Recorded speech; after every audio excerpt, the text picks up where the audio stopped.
Então, hoje a gente vai conversar um pouquinho sobre um gênero narrativo que a gente já vem vendo ele nas duas últimas aulas, só que a gente não entrou nos detalhes, enfim, a gente não falou de definições, nada disso, a gente só leu alguns textos, né?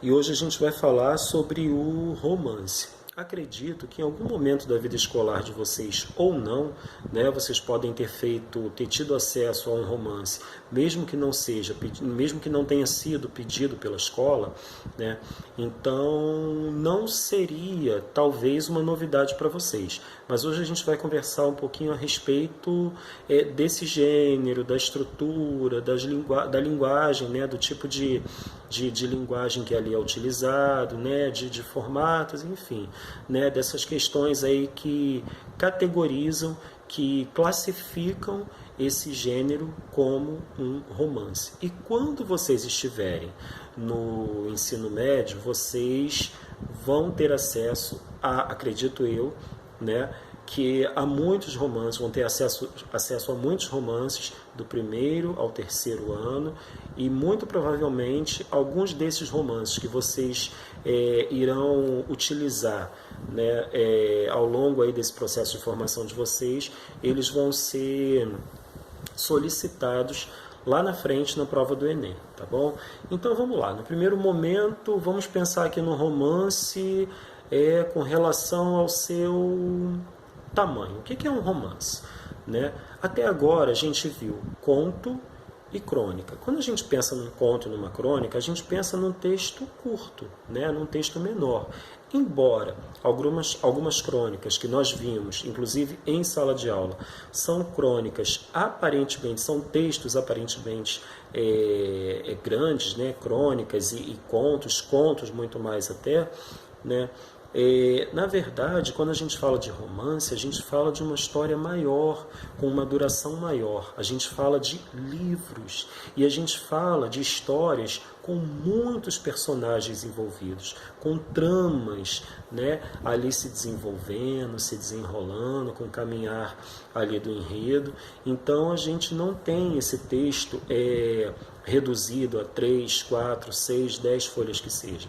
A gente está falando de um livro. E muito provavelmente, quando um professor pedir a vocês que elaborem uma redação, ele nunca vai pedir que vocês façam um romance, certo? O que vocês podem fazer, né, por se tratar de um texto em prosa, vocês podem até elaborar um conto que seja, né, um conto, uma crônica. Não vou colocar aqui como conto não, porque o conto talvez seria um pouco maior e numa redação não caberia um conto. Mas vocês podem elaborar uma crônica, né, que é um texto em prosa. Agora, um romance, eu particularmente acho muito difícil. Mas por que a gente vê esse gênero dentro de redação? Né? Porque nós precisamos analisar alguns elementos, algumas estruturas, algumas situações que compõem essa narrativa. Então vamos lá. No primeiro momento a gente precisa pensar, eles têm mais personagens que a crônica, né, e que o conto. Certo? Isso daí já ficou claro. Eles se desenvolvem em uma duração de tempo maior. Nós também já falamos isso. Vou pedir a vocês que coloquem lá na página 437 para vocês acompanharem comigo. Eu vou pedir para a gente dar uma olhadinha aí nessa página, porque a gente vai fazer a leitura e vou pedir a vocês para destacarem algumas coisas dessa página. Lá no início da página 437, se for necessário, pausa o vídeo, tá, para poder acompanhar. Lá no início da página 437, que começa assim, o romance, uma história, várias tramas. O parágrafo inicia falando, né, do romance extraordinário que vocês leram, e depois ele fala o seguinte: como pôde notar, os romances são narrativas mais longas se comparados às crônicas ou contos, por exemplo. Eles possuem mais personagens, vou pedir a vocês que sublinhem isso. Eles possuem mais personagens, desenvolvem-se em uma duração de tempo maior e em espaços variados. Então, por gentileza, sublinhe isso daí tudo. Mais personagens, duração de tempo maior e espaços variados. Os romances, continuando, também apresentam mais do que um núcleo, reunindo várias tramas de que se desencadeiam no decorrer da narração da história principal. segundo, terceiro, lá no quarto parágrafo, acompanha comigo, por favor, está dizendo assim: como ocorre nos demais textos narrativos, o foco pode se dar em primeira ou terceira pessoa. Até aí, beleza. Só que eu vou pedir a vocês para acrescentar no livro, porque nós já vimos isso, vocês já conhecem. O foco narrativo, ele pode estar em primeira pessoa, ele pode estar em terceira pessoa, mas ele pode aparecer nas duas pessoas, em primeira e em terceira. É quando a gente tem um narrador onisciente. Então acrescentem aí, ele também pode aparecer em primeira e terceira pessoa ao mesmo tempo. Quando a gente tem o narrador onisciente. Escrevam aí a lápis, a caneta, enfim, no livro de vocês. Anotaram? Se for preciso, pausa o vídeo. Agora lá no tópico 2.1, tipos de romance. Aí é bacana porque o livro fala uma coisa que eu acho importante esclarecer, né? Quando a gente fala de romance, o que o aluno pensa no primeiro momento, e isso é muito comum, tá? Isso não é um problema. Que romance é história de amor também, mas não é só história de amor. O romance, ele envolve, ele abrange, ele abarca, ele tem muitas questões envolvidas. Tá? Então eu posso ter uma aventura, eu posso ter um suspense, eu posso ter, né, uma série de situações dentro do romance que não seja só a história de amor. Então esse tópico 2.1 está falando justamente sobre isso, tipos de romance. Muitas pessoas acreditam que os romances contam apenas histórias de amor, mas isso não é verdade. Ainda que muitos abordem o tema, e aí eu vou pedir a vocês para sublinharem a partir daí. Os romances podem tratar de qualquer assunto. Sublinhem isso, por favor.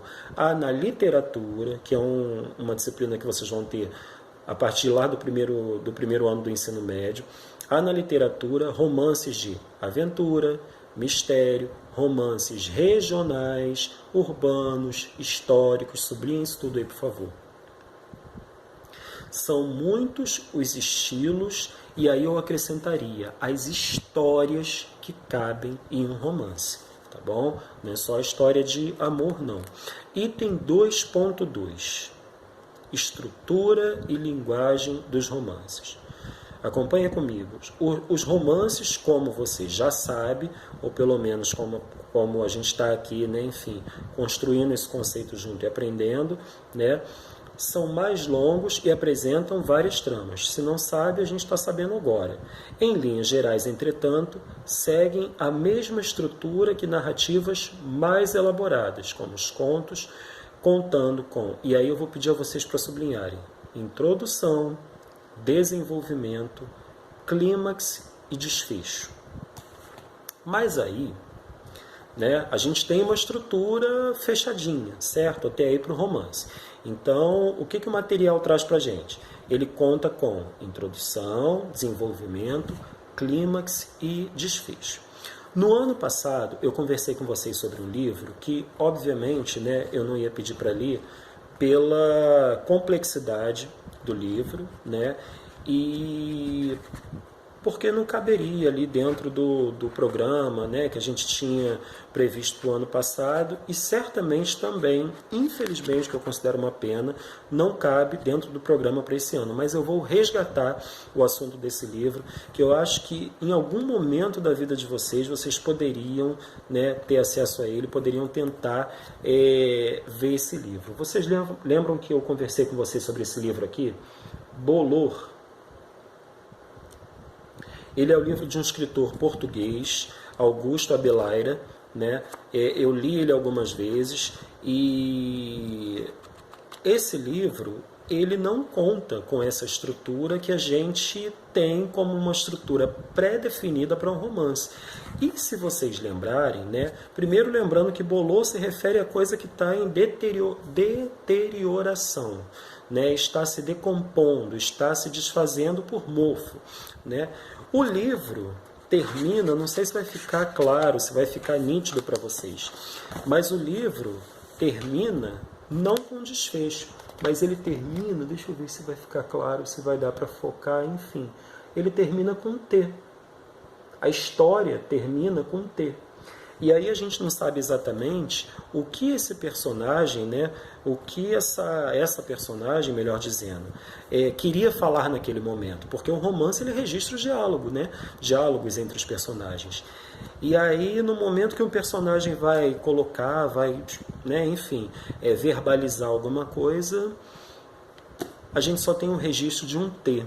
Então a gente percebe através desse livro, eu achei importante falar sobre ele, né, que o romance tem uma estrutura, né, enfim, a gente identifica pela sua estrutura, pelo lugar, né, pela prateleira onde eu acomodo, onde eu arrumo, né, pela categoria e tudo mais, mas ele pode apresentar outras possibilidades e não vai deixar de ser um romance por isso, né?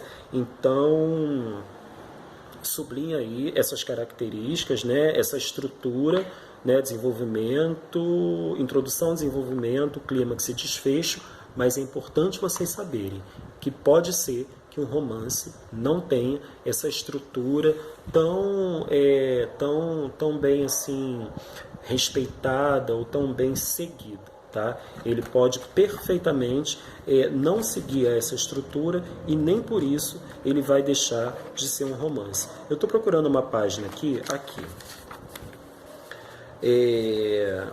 que o autor se utiliza dessa estrutura aqui. Ó. Ele escreve num retângulo, né, palavras aleatórias, porque chega um momento que ele já não sabe mais o que dizer para uma das personagens com quem ele, né, se relaciona ao longo do enredo, que ele vai colocando palavras aleatórias e coloca em formato de retângulo. Enfim, o livro é maravilhoso e eu espero que um dia vocês tenham a possibilidade, a oportunidade de ler esse livro, tá bom? Vamos voltar aqui para o nosso livro didático agora.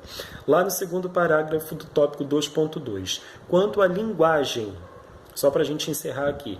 Linguagem, ela pode ser culta, e aí quando a gente fala de culta, a gente está se referindo à norma culta. Coloquial, o que é coloquial? Por que a gente fala isso? Linguagem coloquial. Coloquial vem de colóquio, tá? É linguagem da rua.